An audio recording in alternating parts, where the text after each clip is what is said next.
Hi, I'm Molly. And I'm Jamie, and this is our From the Pasture with Hired Hand podcast. As the owners of Hired Hand website software, we've been developing websites and creating internet marketing strategies for livestock breeders for the past 10 years. The majority of our customers are involved in the breeding of registered animals, such as Texas Longhorns, Highland cattle, horses, and white-tailed deer, where the pedigrees are very important. The From the Pasture with Hired Hand podcast examines many of the differences in raising pedigreed livestock for maximum profit. Join us and learn what we're covering today. We've interviewed our next guest a few times, so today we're going to do the podcast a little bit differently. These two have known each other for many years. In fact, the father of one of them used to work for the other, and now the two of them host 4 sales together and work together on a daily basis. You ready to chat with them? Let's do it. All right, guys. Thanks for joining us today. Thanks for having us. Yeah, we're going to talk about the East Coast Classic today. Can you tell us the date and location? Move your big head, Chase. It's right there on the deal. There it is. September 10th and 11th in Culpeper, Virginia. So it's coming up this weekend. What about the schedule of events? The futurity starts at 11 o'clock on Friday. Yeah, Chase was saying cattle come in Thursday. Chase is coming in Wednesday. A lot of cattle come in Thursday and Friday morning. Futurity starts at 11. We got 114 animals in the futurity, which is the second most ever. The cherry blossom this past spring had 122. That was the most ever. So 11 o'clock futurity. We usually try to put something in that 3 o'clock range there around the sale barn for something, any Q&A or something like that. We'll still talk about that. But 6 p.m. is the party at Ann's house on Friday. And then the sale starts Saturday, 11 a.m. as well. So we'll have the weaning pen set up for all the kids. David and Angie Wolf are sponsoring the weaning pen this year. We got Dale and Doc are sponsoring the bar Friday night. Chase, you have the cups with you? No, I don't. They're in my truck, but we got a special surprise for Doc and Dale. Yeah, so like, you know, how like weddings, you can have like the special drink, like the couples drink. So we got the couples drink. It's called the Doc and Dale, or the Dale and Doc. I'm not sure. I can't remember how it's listed on the cup, but we got the couples drink, and we have some peach moonshine being brought in locally distilled here in the great county, Madison, Virginia. Are you allowed to mention that? I mean, it's not for sale. Like, you can make your own spirits. It's like Chase making his own wine at home, doing his old grape stomp. I've got an awesome vintage Merlot that just came through. So Tastes like dirty feet.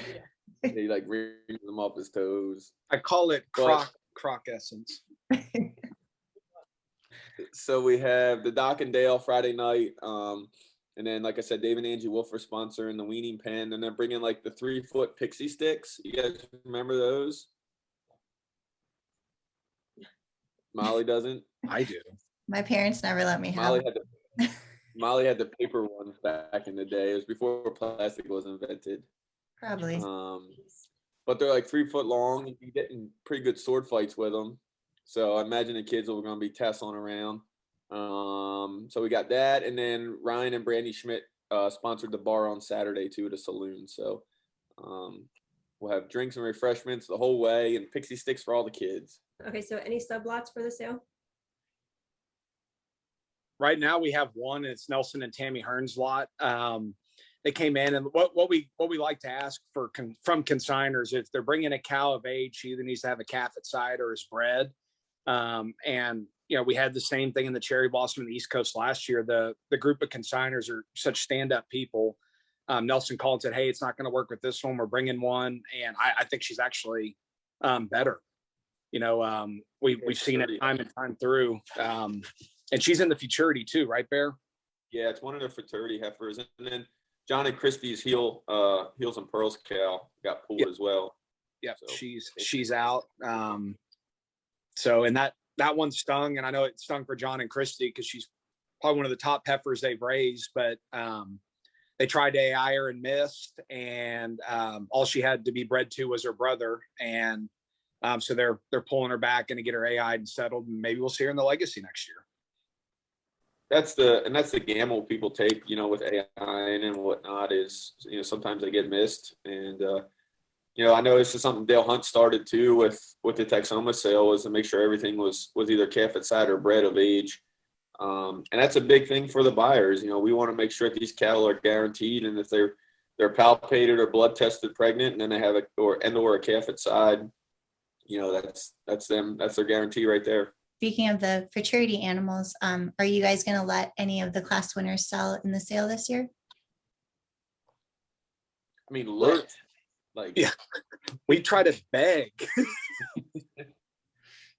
It's really up to the owners, right? So we've had people in the past that have done really well.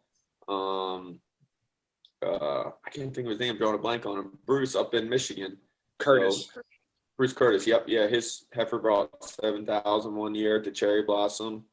But majority of the time, people like to keep their stuff. So it makes it tough. But the option is open. So while we're on the topic of the futurity, tell us a little bit about the futurity money earners. Bear. So we started that based off of what the Reining Horse world's doing. I know a lot of people are familiar with Bob Loomis, and he puts posts up of his top sale Whiz Horse, who, and I might be mistaken on some of these numbers, but I think he was the first $9 million stud, the first $10 million stud, the first $11 million stud, and the first $12 million stud. And what that dollar value is the earnings of his offspring. So we kind of took that, the futurity idea itself was based off of the Reining Horse world. So we're just kind of continuing what they have found success with over the years with the futurity money earners list and tracking the money earned in the offspring. So we talked with you guys. I talked with you guys about this time last year about doing a buckle chase and doing 5 different buckles, bull of the year, cow of the year, exhibitor of the year, and then producer of the year for bull and cow. So those dollar figures are tracked based off of the participating futurities. And I think off the top of my head, I think there's 15 futurities in it. I think there's either 4 or 5 left in the year. And that money gets added up from the participating futurities. That gets put on the futurity money earners list for the lifetime. But for 2021, it gets put in that list, and we'll give out buckles following the final futurity. The participants don't have to pay and enter to be in this. The futurity pays and enters themselves into it, and somebody can win an extra buckle. Like I said, we got bull of the year, cow of the year, exhibitor of the year, and then producer of the year for the sire and dam. So we'll give out 5, and you might not even own or the person who wins the bull of the year or the cow of the year, producer of the year. They might not even have an animal in the futurity. It's just the cow that they happen to own at the time, and somebody else is doing the showing for them. So we got some plans with that to grow that and incorporate some checks into that for 2022. And we also got another idea in the works called the Futurity Syndicate, where we can also pay out hopefully up to another $25,000 to more futurities as well. So we're really trying to get these futurity numbers up and get participation up and get this dollar in there, because wouldn't it be cool if you had a 3-year-old, 4-year-old female that's won 30 or 40 grand over her lifetime? And so all of the futurity money earners are listed in the sale catalog by each lot as of the date that the catalog went to print, right? Correct. Yep. So we go through the whole futurity money earners list, and obviously work with you guys on it to catalog design to incorporate the dollar value that cow's showing has, right? Their sire and dam, and then grandsires and granddams. And it's something any sale can do as well. And if they need any help, reach out to me, because we have the futurity money earners list on the Longhorn Legacy Group website. And it's partial, right? So if the cows aren't in the hired hand system, they're not on that showing list. I have them on the physical list that I have on file. But as far as what shows on the hired hand, if a cow is not in the system, it won't show up on that list itself. But if any sale wants to add that to their sale catalog too, let me know, and we can work with them on that and get that in there. So I think it just adds value to say that this cow has 50 grand, 60 grand worth of money earners throughout their pedigree. So another interesting thing that you all do in your sale catalog is you have yellow highlights. Well, we'll let Chase talk about that, because as the pedigree reader, like that's pretty much instant information to him. Yeah, it's and this is something that started from the original sale, that it was Bear's idea to come up with. Is, first thing you do when you get your catalogs, you start doing research and you want to highlight, at this point, who's over 80 inches in our breed. And so that's all been done. If you look through, if the cow's name is highlighted yellow, she's over 80 inches. If she's bred to a bull that's over 80, anything that's highlighted. And we, before we go to print, Bear and I go through that, as well as, y'all with Hired Hand. So any yellow highlight that you see in the sale catalog that that identifies an animal either in the pedigree, who she's bred to, or the animal herself that's over the 80-inch mark, measured tip to tip.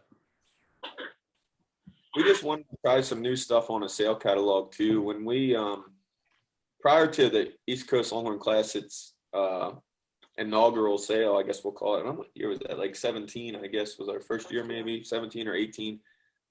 We'd always have a lot of events ask us, hey, like, what do you guys see that could help our sale, or things like that? And we throw out ideas to them, but not that they would necessarily fall on deaf ears, but they would never materialize. And when we finally got the East Coast Classic up and rocking, we wanted to put some of these ideas to the test. So the yellow highlights were one of them.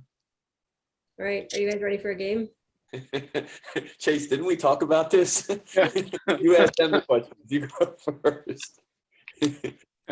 Well, we know how important sponsors are to your event. So we thought we would showcase the sponsors in a little bit different way versus just listing them out.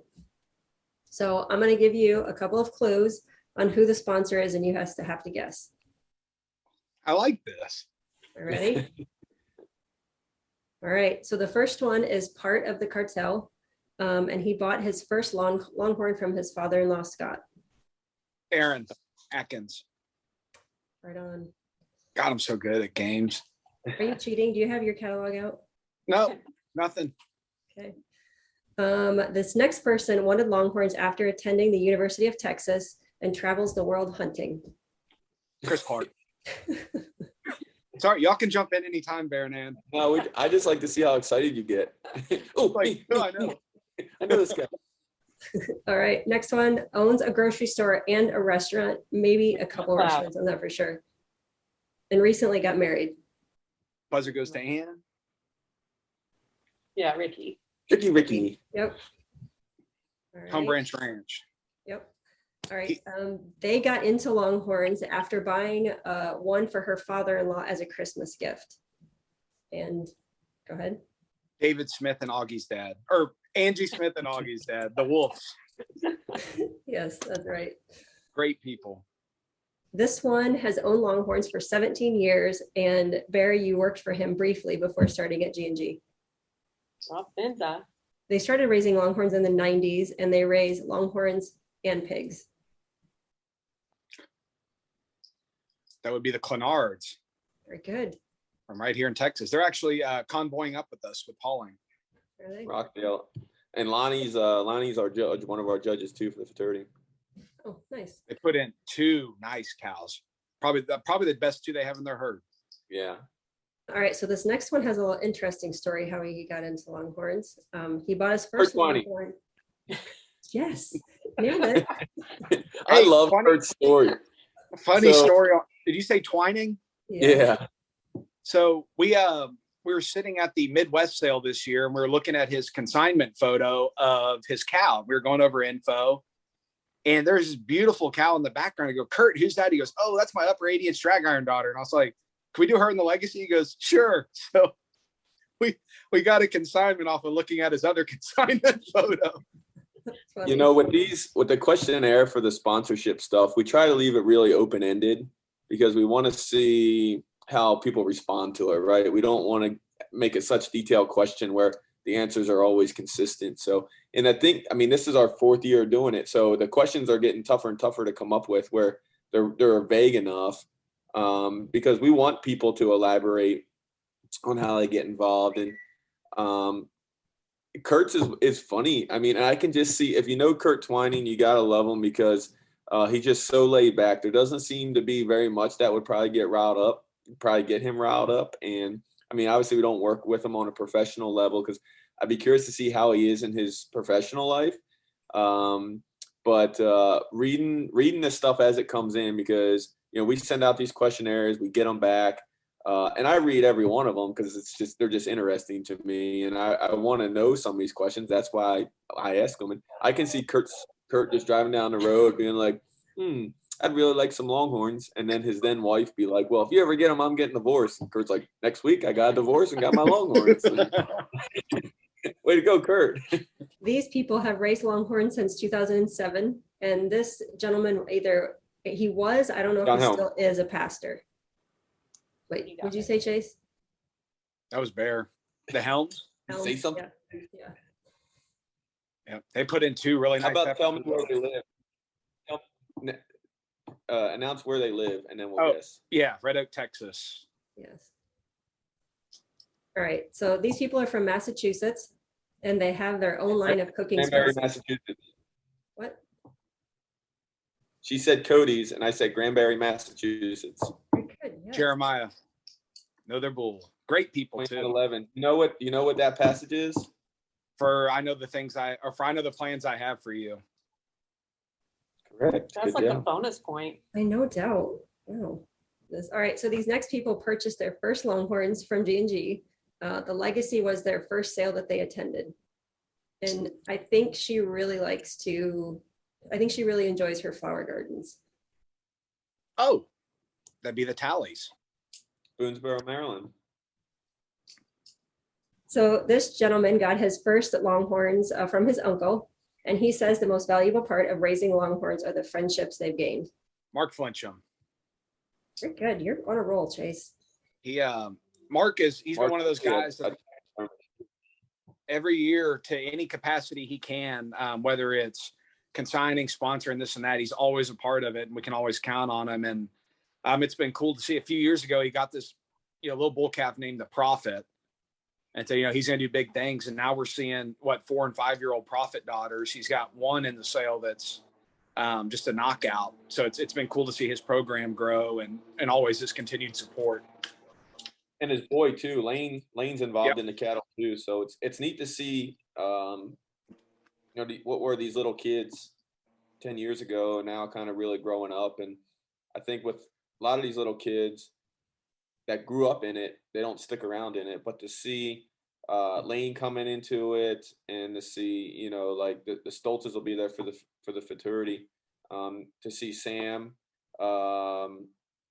Jesse Hensley out of Tennessee, just kind of seeing these second generation kids that were kids, but now that are involved in the cattle too.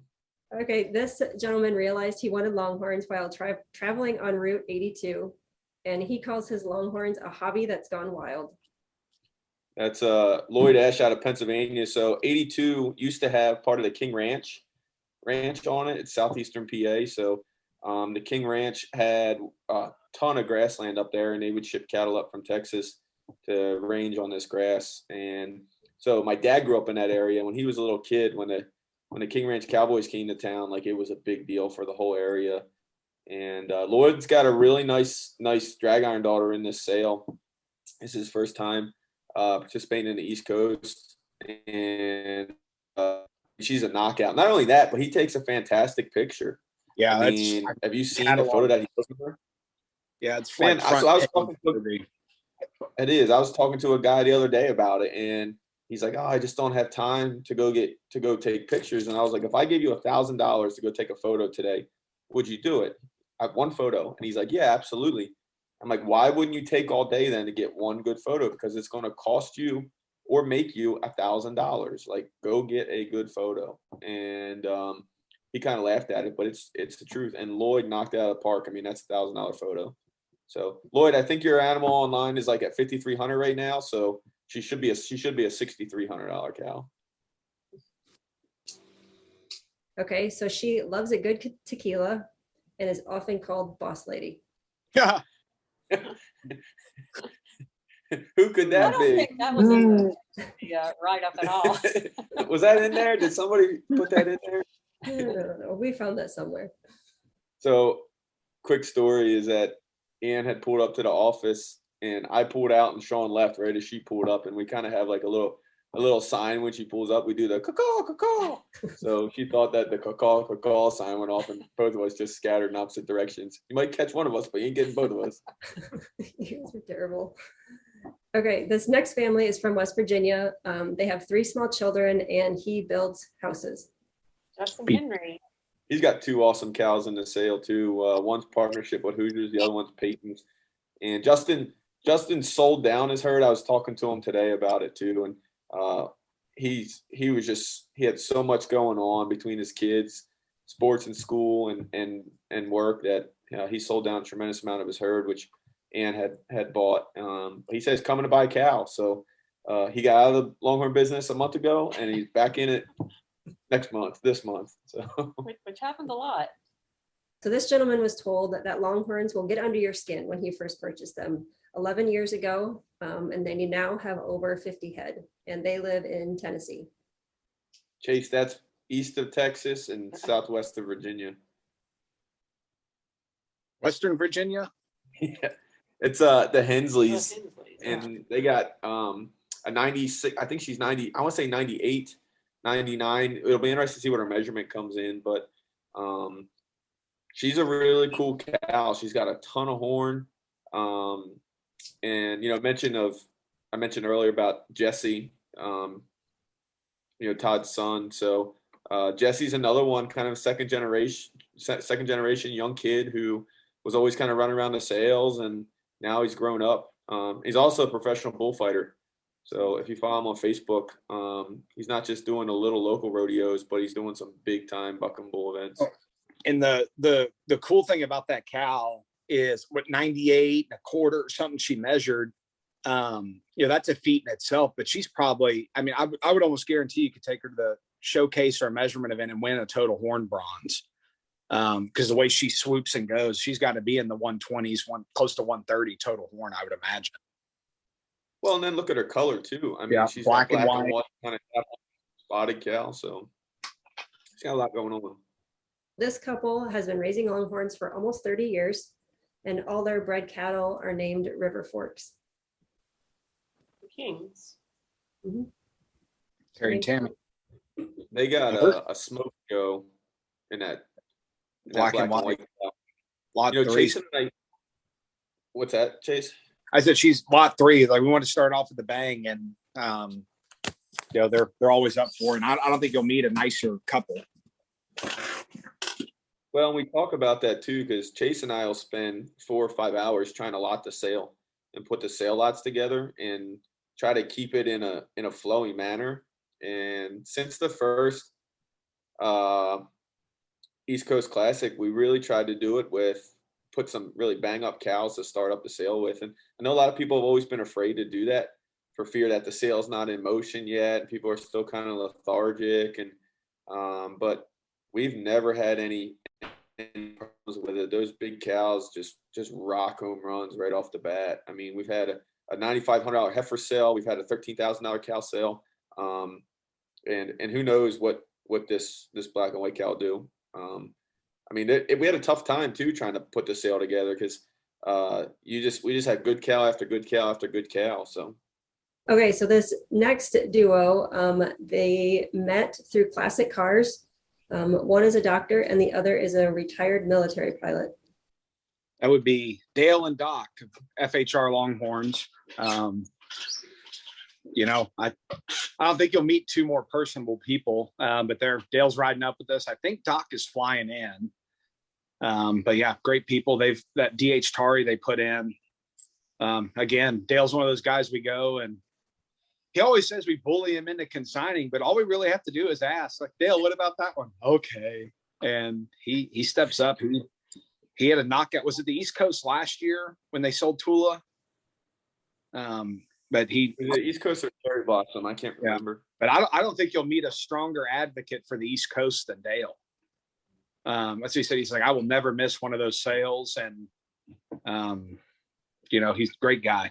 actually marrying us. So it's funny how, because Chase and I, Dale kind of came in pretty hot and heavy there, purchased Jeremiah. He was buying some cows up, and Chase and I ran into him at the cattle baron sale. Remember that? We were judging that futurity, and Dale starts bragging to us about how he got a new trailer, and he can't wait to haul a new trailer. And we're like, "You want to haul the cherry blossom sale?" And he's like, sometimes our fat mouths get us in trouble. He's like, "Yeah." So he hauled at a cherry blossom sale. He didn't miss a lick. And I can't remember what year that was. 2019, Chase, I think it was. I think it was 2019. So we spent the 2019 cherry blossom, 2019 East Coast, the 20 cherry blossom, the 20 East Coast, the 21 cherry blossom, and now this is the 6th sale of ours consecutively. And like Chase said, he's a huge proponent of the East Coast event.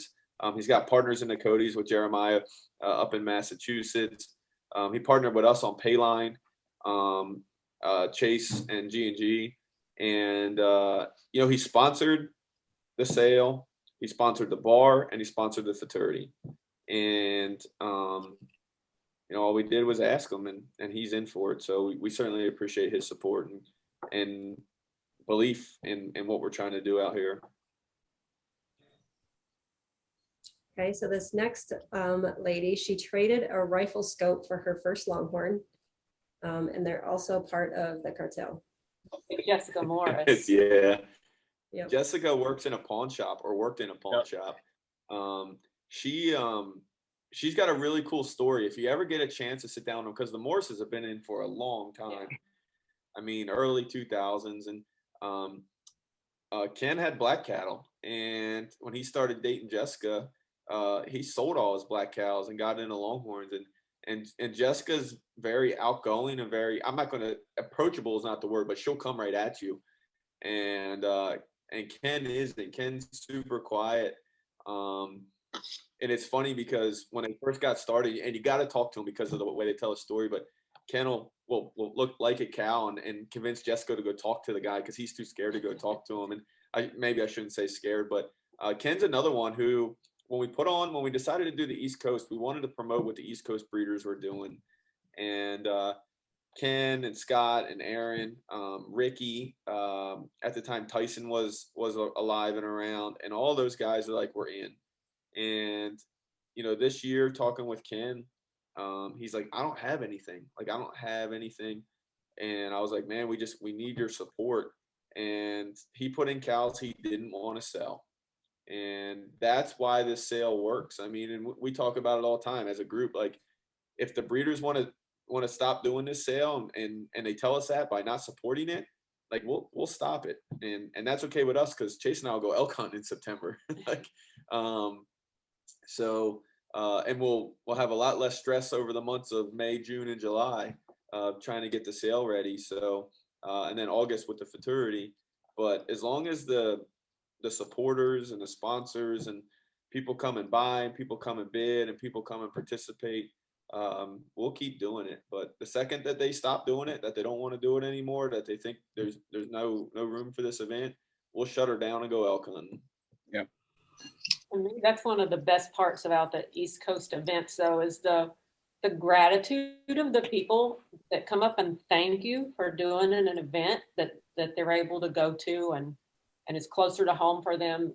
The gratitude, you just don't get it anywhere else, or I've never seen it anywhere else. It's pretty special. And it's infectious. I mean, being down here in Texas, you can go to any sale any day of the week, basically from February to August. But it's almost, Ann said gratitude. It's almost a sense of ownership you see from a lot of people. It's like, this is our sale. Everybody's always willing to help step in and whatever they can do to make it bigger and better. And I think, it's the consigners and more so the East Coast breeders that have helped it, exponentially get better from year to year. And it's just exciting to see. Well, and I think when you see like what Dan Huntington and his group are doing in Wisconsin, and I mean, Dan's been to our sale, I think, at least I think this is his 11th year. This is his 11th year or 12th year coming. 2010 was his first year, so this would be his 12th. the market that they're growing in Wisconsin is something that's been, I'm not going to use, I guess duplicate's a good word. Like Dan duplicated what he saw going on here in the East Coast and spent the last decade building Wisconsin up to what it is. And I mean, imitation's the best flattery, right? So they got a lot of cool things going on, and Dan's taken what he's learned from this market and applied it and changed some things up to Wisconsin. But I'm super proud of that because we got something really great going on here, like Chase said, with ownership of everybody involved, and to see somebody like Dan take that to Wisconsin and be able to replicate that, I think it makes for a cool business model. So. All right, so this family switched from raising whitetail deer to Longhorns, and they purchased their first Longhorn from a friend of 25 years. That friend is Kurt Twining. Oh, that's going to be Dave Pace. So Dave is another one too that's really supported us here in the East. I'm trying to think of when he came. I met Dave when he bought Tsunami off of Mark Gillian, and Dave's been another supporter out of Texas, much like Kurt has. I think Kurt's bought and or consigned since the first sale, and I think that's when Dave was really getting in. So we're super just glad that Dave's involved, and he put a fantastic cow. That feather cow in there is a freaking knockout. She's got every color in the rainbow. Beautiful painted Savage daughter, and he's recovering well. So he was sitting at the 5-star sale, locked in a 90-degree, but I think at least it wasn't his bidding arm, he said. So we're good to go. All right, this next couple has been, or actually the gentleman out of this next couple has been fascinated with Longhorn since he was a young kid, when his parents would drive by a ranch in Southeast Michigan. And he and his now wife just recently got married. That'd be Mike and Tracy. Mm-hmm. Yep. And man, you talk about a couple that has come on fast. I mean, that Roscoe bull they have, they're traveling everywhere. They're going to Kentucky. They were in Wisconsin. They're moving over here. I think coming down Millennium now that it's moved, and they're way up on the money earner list. I think they're second or third right now, aren't they, Bear? I'd have to go back. I know they're on the top. I know their bulls involved, and I think they're involved too. Yeah. But they came on strong nationally, but they've been building a herd. Mike's been building a herd for years. And, it's funny because Mike's got brothers and sisters or family siblings. And I talked to him about just kind of how he got involved. And Mike's super quiet until you get to know him. But he's got a cool story. Like Chase has got siblings. I got siblings. Lane Craft and us talk about this all the time too, is like what made it click for us, the cattle wise, where our siblings don't want anything to do with them. And Mike's in that same boat. Like as a kid, he was just fascinated with them. And it's really cool to kind of see people grow and not lose that, I think every kid wants to be a cowboy at some point in his life. And some of us get to play it, on a daily. And there's guys like Mike and guys like Lane who go out of their way to get these cattle in their life. Chase and I, it's easy because we're involved in it. Like this is our life. But for those guys, they make a conscious decision to make sure that that's part of their world. And it's cool to see them grow and see them do well. So this next lady bought Longhorns 3 years ago to help clear acres and acres of pasture. And they're killing it on Instagram.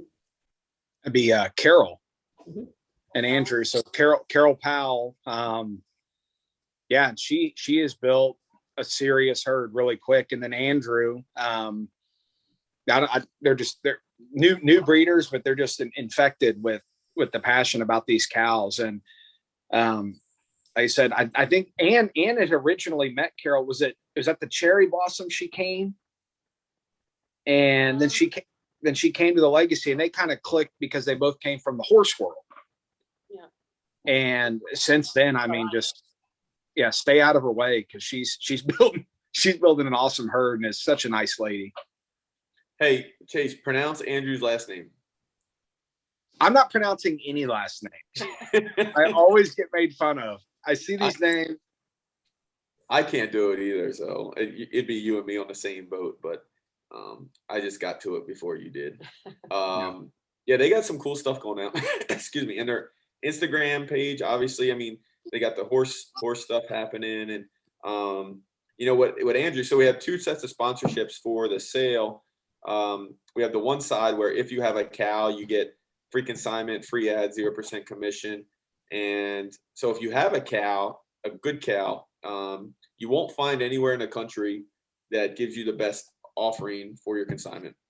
But we also have a second sponsorship where you just want to help out and you just want to be acknowledged. And every year we've kind of had one of these. I know last year was Bill Smith, Bill and his late wife Michelle. I know a lot of people heard about Michelle being in a motorcycle wreck there in South Dakota, unfortunately. And prayers to Doc. You know, last year he did the same thing. He sponsored, and this year Andrew sent me a message and said, "Hey, we want to sponsor."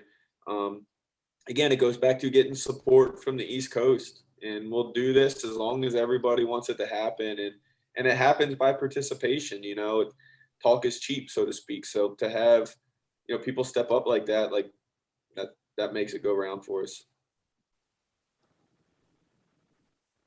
All right, and this last family, they enjoy a good futurity in Calcutta.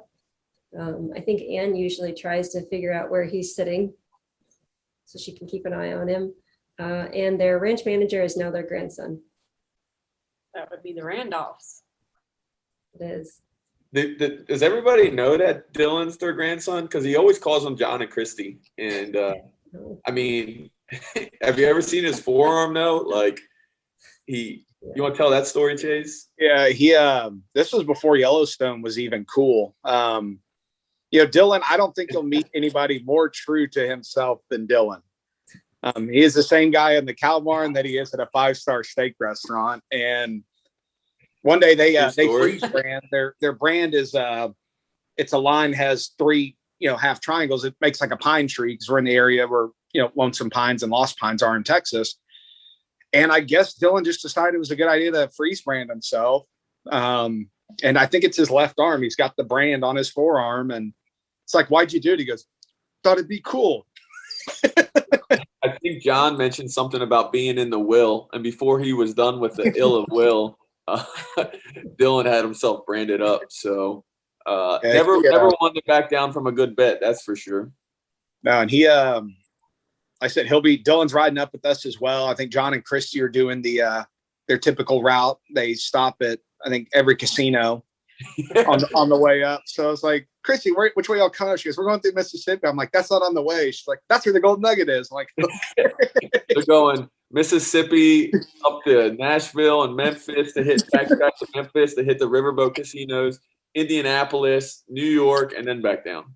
Yep. But yeah, they'll be up and are awesome people. I said they're just 30 minutes down the road from us, so we get to see them a lot. But they're one of those as well. John will give me a hard time. Christy's, I think, is as sweet as they come. So I always ask Christy if they'll consign. Don't ask John. Well, they've been around a long time, right? I think 95 was when they got started in the cattle, and 30 years. Generation. Dylan is a kid that grew up in it and very easily could have been like, hey, great experience, not coming back. But Dylan's pretty sharp when it comes to these cattle. If you sit down and talk to him, he's the ranch manager. He works for him, but he's got some different views on it, which will be interesting to see as Dylan progresses. And maybe John and Christy might kind of slow down their role and let Dylan kind of step up a little bit more. So it'll be interesting to see how that progresses. But Ann's been friends with them for this is the fourth decade. The Gravetts and the Randolphs go back a long way together. You see my Millennium Fraternity hat, Christy handed over the reins of the Millennium to Ann, and that meant a lot to G&G for how the Millennium started, and super grateful for them as people, as a family, and obviously as leaders in the Texas Longhorn industry. So that's it for our sponsor game. Anything else you want to add about the sale? we got trailers going everywhere, and if we don't, get a hold of us and we'll figure something out. So we want to make it as convenient and as easy for everybody as possible. We got online bidding with Hired Hand, which is always a big help for this sale. So buy cows, we'll get them to you. Yep. And the times that we stated earlier, I wanted to reiterate from my friends local that is East Coast time. So we're an hour behind Virginia. So the sale starts at 11 East Coast time. That's 10 o'clock here and 8 o'clock on the West Coast. Did I hear a Niner? So I want to tell a quick story about time zones, and it involves Ann's son, Jamie. So they were traveling a lot for horses at the time across the country. And Ben was trying to explain to Jamie the time zones, like Texas is an hour behind Virginia. And I don't know how old Jamie was at the time, but He's probably like 9. Like the concept of travel and time zone is different when you're a kid. So he's sitting there thinking about it, and he goes, so people in Texas know stuff an hour after we know stuff? And Ben was like, yeah, pretty much. You nailed it. So, but the time zones are important because people do get squirreled up on them. So Chase is right. 11 for the futurity at Eastern, 11 for the sale at Eastern. That's 10 Central and 8 Pacific. Yep. 9 Pacific. Something else, if come to the party at Ann's. It's open to everybody. It's a great view. I think the weather's going to be nice. Now that Hurricane Ida's through and all that's over with. So, I mean, we got 50 head of, I think it's probably one of the strongest lineups we've seen this year in a sale, and 80-inch, 90-inch, and possibly 100-inch genetics are up for grabs. So if you haven't come out or on the fence, I mean, please do, because it's a great time. Well, real quick too, let's mention Dave Hoving. So Dave called me after the Wisconsin sale and was just bummed out because he forgot to sponsor. And he's like, what can I do? And, at that point, the catalog was already a print. And I was like, hey, man, like, do you want to sponsor the awards for the fraternity? He's like, whatever, just tell me what it is. So a lot of people know the SDR brand because of Candy Cane. Candy Cane at the time was the record holder, 171,000 at the legacy sale that Jim Steffler sold to Bill and Judy Meredith. Jim bought Candy Cane off of Dave as a weanling for $1,700. So Dave became famous, but didn't make the money off of it. And Dave and Sheila, they're great people. Their son Jake will go back to the next generation. Jake's been getting involved, buying cows. They own a concrete company, so Dave's kind of slowing down the concrete side of things. And super nice guy, very intimidating. Like, he always looks like he wants to punch Chase in the face. I don't know why, but super intimidating guy. But nice as they come. And funny too, we were there's a lot of drinking that happens in Longhorn events, very social, and Dave doesn't drink, and sitting there with Johnny Hicks, and we're like, Dave, why don't you don't like alcohol? Which is fine. Like, Chase doesn't like alcohol either. But like, you don't like alcohol, and he's like, no, I'm allergic to it. And we're like, allergic? He goes, I always break out in handcuffs. So if you ever see his hands, it's like people mine. So I'm glad he's allergic and doesn't break out in handcuffs at our Longhorn sale, because Chase would have 2 black eyes. And one other thing I wanted to mention is, this happened a month or 2 ago, but Jared Saint, awesome dude on the East Coast. Everybody kind of remembers him for his shower beer photo. Was a sponsor last year. He passed away really unexpectedly, so we're gonna do some cool things for him this year. Like I said, he's always the guy. When he came to my wedding, his only question he had was, do I have to wear sleeves? I don't think the guy owned a shirt with sleeves, but awesome dude's gonna be very heavily missed. And so we're gonna be doing some cool things in honor of him this next weekend too. So yeah, that's a good call there, Chase. Jared sponsored our first East Coast Classic, and going back to the sponsorship stuff, we try to make the questions very vague so that the conversation flows and kind of goes in whatever direction people want it. And And the photo is a marketing opportunity to brand yourself. And Jared took a shower beer photo, and that's what he used. And yeah, we lost them on July 7th or July 6th. And last year we did the pie in the face, which Jared actually pied Chase, and like he decleated him. Like threw me off the mountain with the coconut cream pie.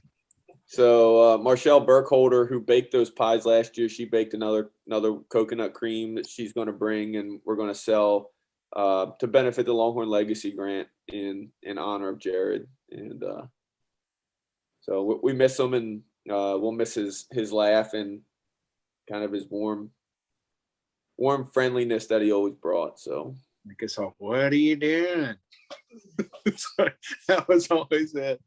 So, but it'll be a great time, and we're excited to see everybody there.